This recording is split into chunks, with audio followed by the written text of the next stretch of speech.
But our lead this hour is a legend of the game who has had a lot to say.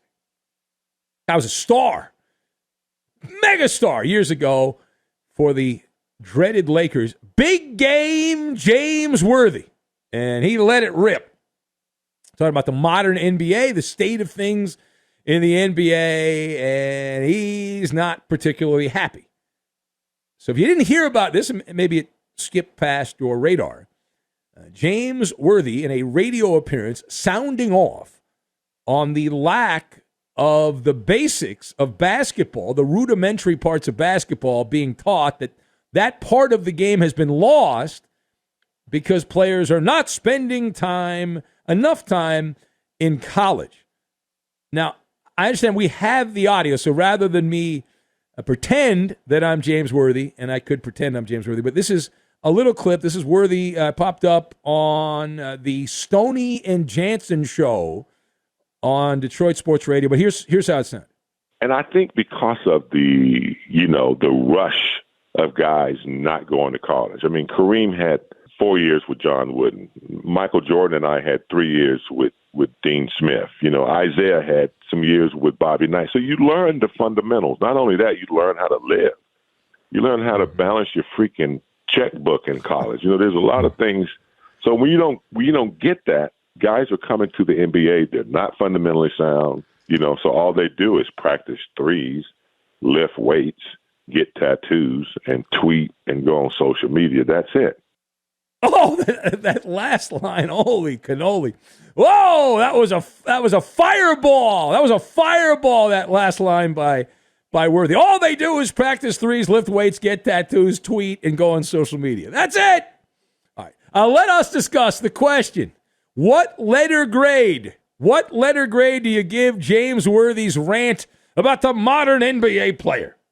So I am going to give Worthy a solid B+ on the MALLER report card. He gets a B+. I've got Arcade, Mastermind, and Circle. And we will combine all of these random things together and hope not to disappoint. We hope not to disappoint. We're going to play some head games here. So, number one.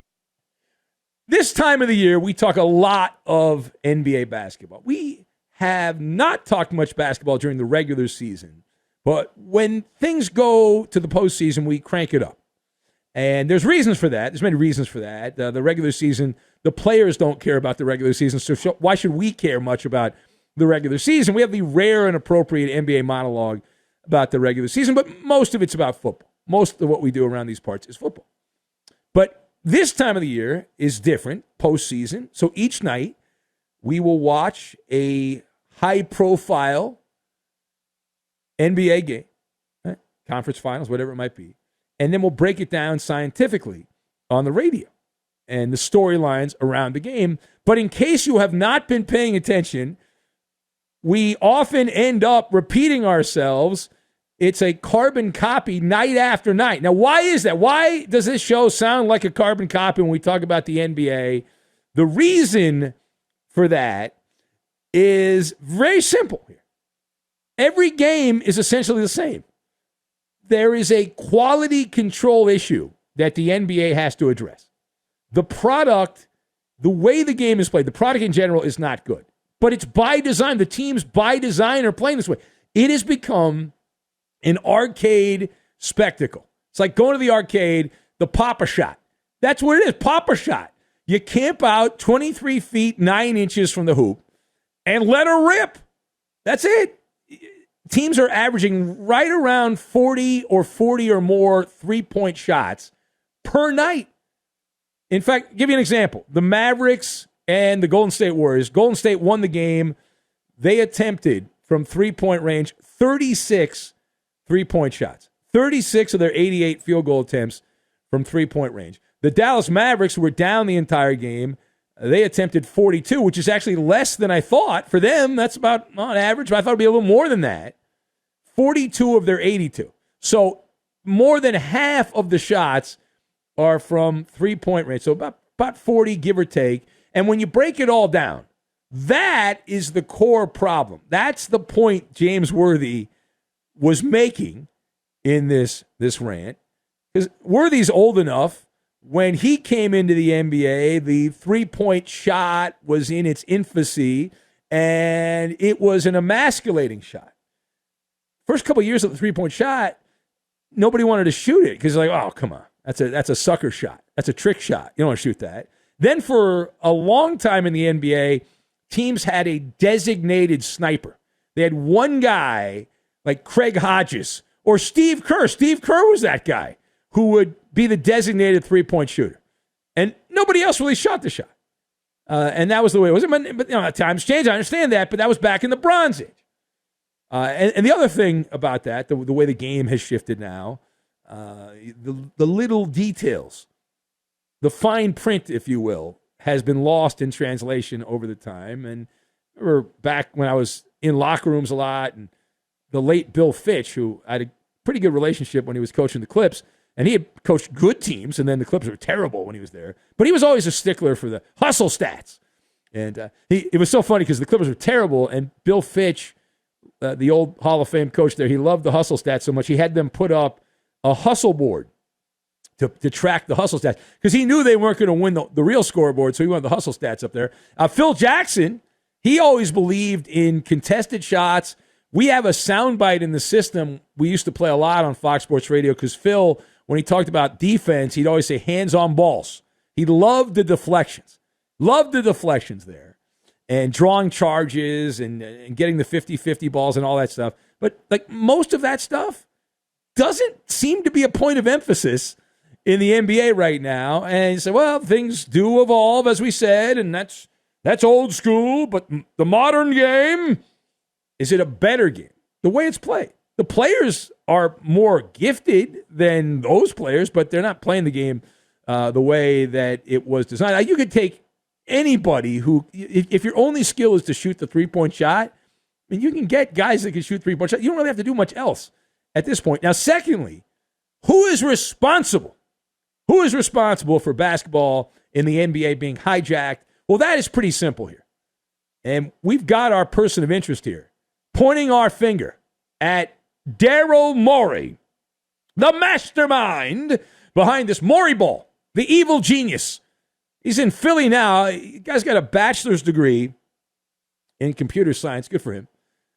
He never played basketball at any top level in college or professional. Not that necessarily matters, but his success in Houston, which did not result in the Rockets winning a championship, but they were good enough and they played a type of ball that was exciting. It spread like wildfire, and that's why we are where we are. What is Morey ball? I think most people know that, but maybe not. It is analytically driven. The whole concept is a spreadsheet that Morey came up with, and it's all right, so you're trying to eliminate the plays that are not valuable. So what you end up with when everything's done, all you do is shoot three-point shots, either three-point shots, layups / dunks, or free throws. That's it. That's it. Everything else is taboo. Mid-range jumper, don't even think about it. Don't even think about it. You're going to get benched. Little baby jump hook outside the painted area, not allowed. Not allowed. Can't do it. It's all about the most efficient shots. That's it. And so from a pure data-driven perspective, I get it. It makes sense. But in terms of watching the game of basketball, it sucks. It sucks rocks. Now, I love three-point shots. They called me Moneyball Maller back in the day. However, everything in moderation. You got to strike a happy medium, and there's not a happy medium. The pendulum has shifted too far in one direction. All right, final point. So let's go back to James Worthy here, who is generally speaking right, and he's also continuing a tradition that has taken place my entire life, and I'll be dead and gone someday, and it will still go on. And whoever lives after me, and then after them, and after them, it'll still go on as long as there's sports. Remember, early in my time as a radio stringer, the old guys that were hanging around, the older generations of players, would rip the guys that were playing that crop of players in that era. And it's going on. It's still going on. It works vice versa. All right, works vice versa. We just saw last week J.J. Redick, that punk who couldn't make a shot to save his life in the fourth quarter when it mattered. But J.J. Redick called Bob Cousy a venerable basketball hero. Bob Cousy from an old generation said he played firemen and plumbers. And poor Bob Cousy's in his 90s. He's on the final chapter of his life, and he's got to respond to punk J.J. Redick. But that is the circle of life in sports. It's the circle of life. And what can be done to close the fundamental gap? Well, make it important. That's simple. That's a simple fix. It ultimately is going to take someone to succeed with the mid-range jump shot. That's really what it's going to take, because then you'll get people that will want to mimic that and say, well, there's a different way to do it. And you can cut bread a couple of different ways. You don't have to cut bread one way. You can cut bread a couple of different ways. But that's a simple start. If young players know they will actually be rewarded for the fundamentals, then in the blink of an eye, they will follow the money. Follow the money. Now, the reason James Worthy only got a B+ and not an A+, is a couple of things. His rant about staying in college for 3 or 4 years, and it's never going to happen. That horse has bolted out of the barn and is running off onto the prairie. And also, this social media stuff, unnecessary. I guarantee you, if Magic Johnson, Larry Bird, and every other player in the 1980s had access to something like Twitter, Instagram, TikTok, they would have been on there. So, that part of it, stop. Okay, that's nonsense. That's the wave of the times. And so everyone's on there, but they would have been on there if they didn't exist. You couldn't spend all your time on social media in the 80s and 90s because there was no social media. But if there had been, the guys would have been on there. That's the way it is.